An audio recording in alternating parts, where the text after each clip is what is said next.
You know what? I did watch about 5 innings of the game. It looks like Mississippi State's got a very, very good ball club. I know coming into the season, a lot of people were predicting them to be an Omaha College World Series team.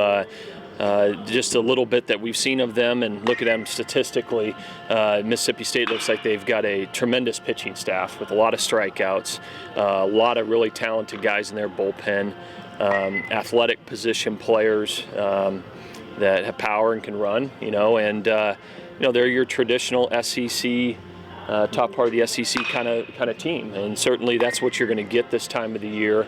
You're going to get a great opponent, and it should be a great weekend of baseball. Your guys all talked about just focusing on pretty much themselves and not worrying about the opponent. Did you scout them? You tell them, you talk to them a little bit about what to expect?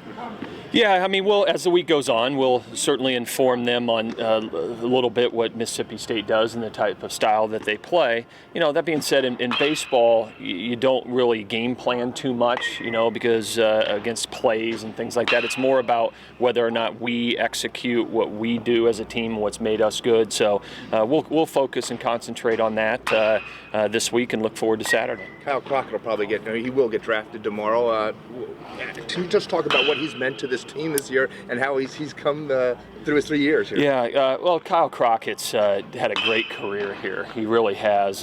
He's having a tremendous year this year. He's been Mr. Consistent for us all year long, and we've really counted on him at the end of the games, and he continues to do the job. And, he's really, really talented, but, there's one thing to be really, really talented, but it's another thing to be a performer day in and day out, and certainly that's what Kyle's done. And how happy are you for Scott Silverstein that he's had a chance to be productive and healthy and do what he's doing? Yeah, Scott Silverstein's just had a really tremendous year. What a year to have to go out on a high note like he's had this season. And, I'm excited to see him go out there and pitch again this weekend in Super Regional play, and he's earned that right. And, what a great ending of the career he's had. And, hopefully he gets a chance to continue his career on after our year is over. Are you going to stick with your normal pitching rotation for Friday?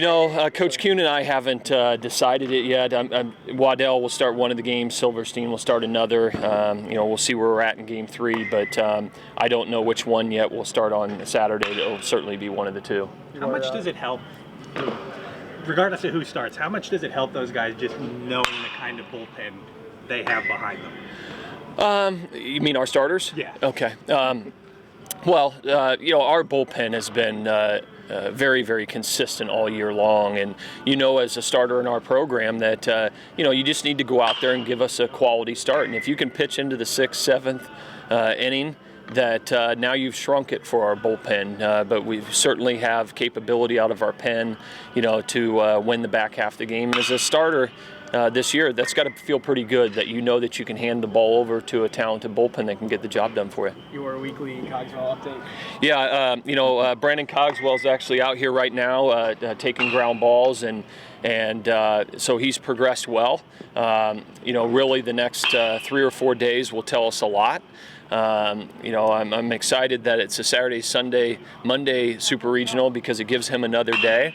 I have no idea if he'll be able to play the field or not. He's just begun to start throwing and swinging the bat a little bit, and I think he'll progress every day. And so we'll know a lot more on Friday on his status and kind of go from there. But pretend he is healthy. Yeah. Where do you think about plugging him in? Because I'm looking at it. You're going to take Kenny Towns out of that lineup? Yeah, I don't know. I haven't figured that out yet. The kind of injury Brandon Cogswell had, I'd be really surprised if he played shortstop this weekend. I really would, because of the finger that he fractured is the last finger that the ball comes off when you throw. So it usually takes quite a bit of time.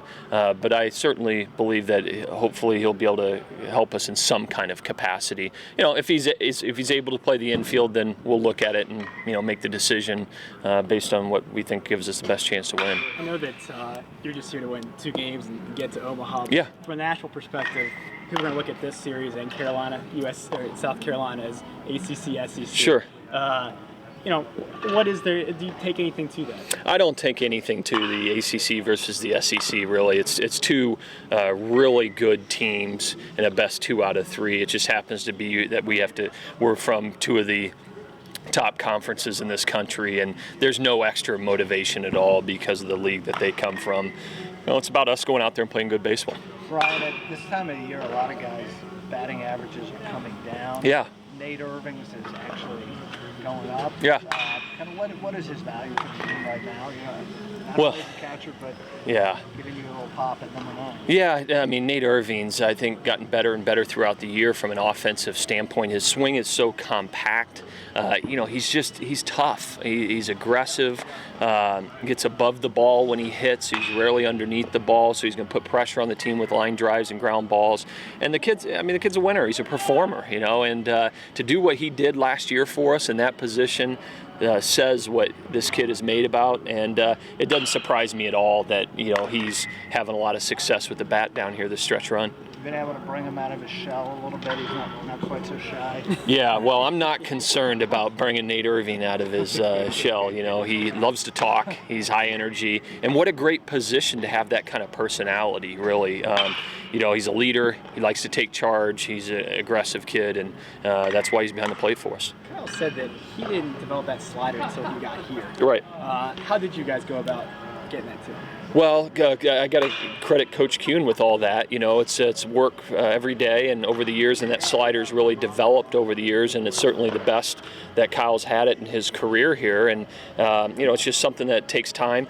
Obviously, from his arm angle, the low three-quarter kind of arm angle that he throws from, it's a great pitch for him because it's really difficult to pick up the difference between that and his fastball, and I think that pitch has certainly made the difference for him. He changed the grip even this year. Yeah, you know, I mean, you tinker with it a little bit as time goes on. That's part of the development process of a player, you know, is you see how they're handling things and how's something working, and you kind of continue to tweak things to make them the best they can possibly be.